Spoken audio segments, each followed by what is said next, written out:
Les tensions commerciales entre les États-Unis et l'Union européenne refont surface. Nouveau droit de douane, accord signé entre l'Union européenne et les États-Unis. Que faut-il comprendre? Quelles sont les conséquences pour les entreprises? On en parle avec mon invitée, Marie Fernet, avocate. Marie Fernet, bonjour. Bonjour Arnaud. Alors, depuis le Liberation Day de Donald Trump,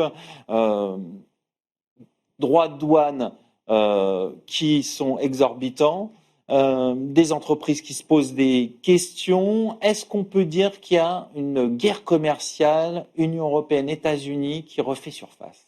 Alors, la question revient souvent et j'avoue que je suis toujours un petit peu déstabilisée pour y répondre parce que qu'est-ce qu'une guerre commerciale finalement? Effectivement, ce qu'on peut dire, c'est que il y a un conflit latent assez manifeste. Il y a eu des menaces de la part des États-Unis, des mesures de rétorsion de l'Union européenne. Donc, effectivement, des hausses de droits de douane, pas seulement des menaces. Donc, effectivement, il y a un climat de guerre commerciale qu'on peut dire latent si on est optimiste et franche si on est un petit peu plus réaliste, je dirais. On va revenir sur les droits de douane pour bien comprendre le sujet. Les États-Unis ont imposé un certain nombre de droits de douane dans des secteurs. Quels sont ces secteurs? Alors, on a plusieurs. En fait, certes, il y a des droits additionnels sectoriels qui visent explicitement certains secteurs. Le plus évident, c'est effectivement acier, aluminium, produits dérivés. On a beaucoup parlé de la quantité de produits qui étaient touchés depuis les derniers ajouts de 400 nouveaux codes. Donc c'est effectivement extrêmement vaste. Ça a été très important. On a eu 50%. On est à 50% de droits de douane sur ces produits-là. Sur le cuivre aussi, on a des droits sectoriels. Ensuite, on a des droits additionnels par secteur qui ont disparu. On avait des droits sur l'automobile qui ont pris fin. D'accord. Et puis, alors, on a des droits par pays spécifiquement qui ne concernent pas directement l'Union européenne, mais qui ont quand même posé des questions pour les flux du commerce international de leur ensemble. Et on a les droits réciproques qui sont qui sont arrivés spécifiquement au Liberation Day et qui sont montés pour l'Union européenne jusqu'à 20%. Et qui maintenant, avec le dernier accord, sont arrivés à un taux plancher de 15%. Et les droits réciproques touchent la grande majorité des produits. D'accord. Quand on dit droits réciproques, c'est des accords qui sont conclus entre deux parties, c'est ça, entre deux pays en général? Non, c'est pas en ça. fait, c'est vraiment la terminologie de Trump qui considérait que les autres pays, notamment l'Union européenne, taxaient injustement les produits américains et que donc on allait taxer réciproquement à la même hauteur. Et c'est son fameux tableau au Liberation Day qu'il a présenté avec des taux imaginaires sur lesquels il a essayé de se caler. Donc c'est une décision unilatérale des États-Unis. D'accord. Et on en est venu à un accord entre les États-Unis et l'Union européenne. Pourquoi cet accord et qu'est-ce qu'il y a dedans?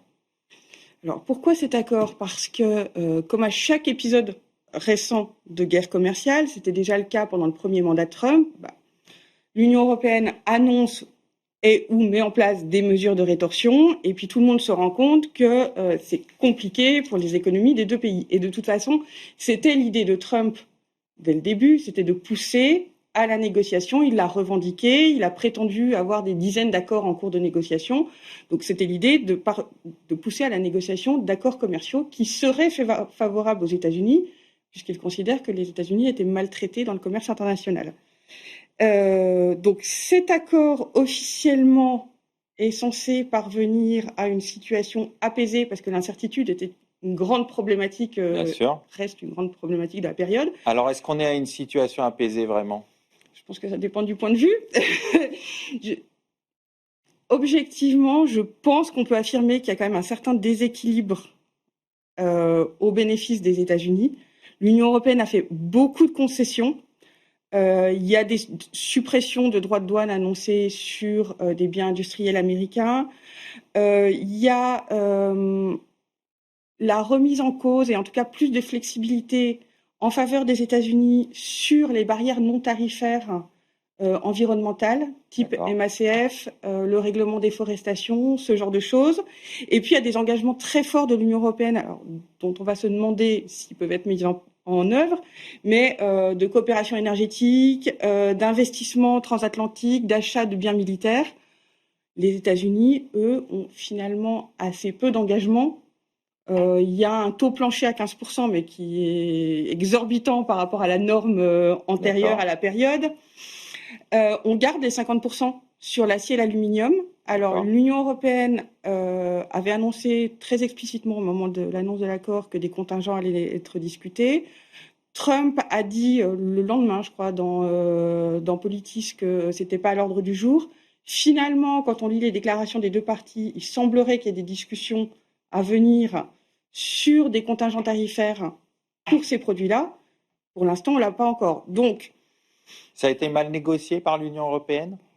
Qui suis-je pour prétendre que ça a été mal négocié par l'Union européenne ? Je pense que l'Union européenne, ben voilà, faut satisfaire. Déjà, en France, on voit qu'il y a des intérêts divergents entre les différents secteurs. Certains sont contents, certains non.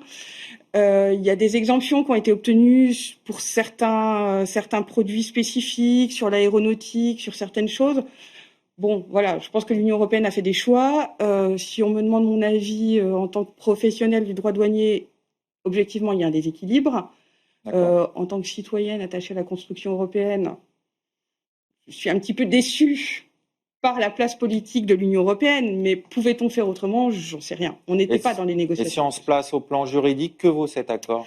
Alors, c'est une question vraiment intéressante, ça, parce que on a l'habitude d'accords du commerce international, bilatéraux, comme on a reparlé récemment du Mercosur, qui doivent être ensuite ratifiés par les parlements des États membres. Le commerce international, c'est une compétence exclusive de l'Union européenne. En l'espèce, en fait, on a eu des déclarations politiques, et là, on a deux propositions de règlement de l'Union européenne qui vont devoir être approuvées, donc qui mettent en œuvre les mesures, les engagements de l'Union européenne, et qui vont devoir être approuvés par le Parlement, d'une part, par le Conseil de l'UE. C'est vraiment donc par le Conseil de l'UE à la majorité qualifiée, c'est-à-dire 55% des États membres, soit 15 États membres sur 27, et au moins 65% de la population totale. C'est pas un accord commercial de libre-échange classique. Il y aura pas de ratification par les États membres, et il y a vraiment un flou sur ce nouvel objet juridique et politique. D'accord. Pour terminer, la Cour suprême va se prononcer sur la légalité des droits de douane. Est-ce qu'elle peut les remettre en cause, ces droits de douane ? Oui. Alors, pour l'instant, oui, je dis oui de façon... Pour l'instant, en fait, il y a une décision de première instance qui considère que certains droits de douane, c'est-à-dire ceux qui sont pris sur le fondement des pouvoirs économiques d'urgence, ne seraient pas justifiés au regard de la loi en question.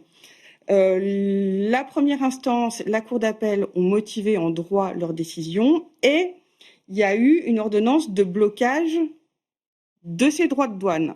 La Cour suprême, alors c'est une décision d'hier, c'est ça, une décision d'hier, a annoncé qu'elle acceptait de se saisir de la question, qu'elle rendra sa décision la première semaine de novembre. Ça veut dire qu'en attendant, il n'y a pas de suspension des droits de douane, ils restent en vigueur. Et la question, en fait, ça va être le choix. Pour l'instant, la Cour suprême a statué surtout sur des questions d'urgence vis-à-vis du mandat de Trump. La question, ça va être, est-ce qu'elle considère que ce qui doit primer, c'est les questions de séparation des pouvoirs, de contre-pouvoirs, ou est-ce qu'elle fait perdurer ses droits de douane ? On va conclure là-dessus. Merci Marie Fernet. Merci à vous. Tout de suite, l'émission continue. On va parler de réputation en ligne, un enjeu stratégique pour les entreprises, mais parfois un angle mort judiciaire.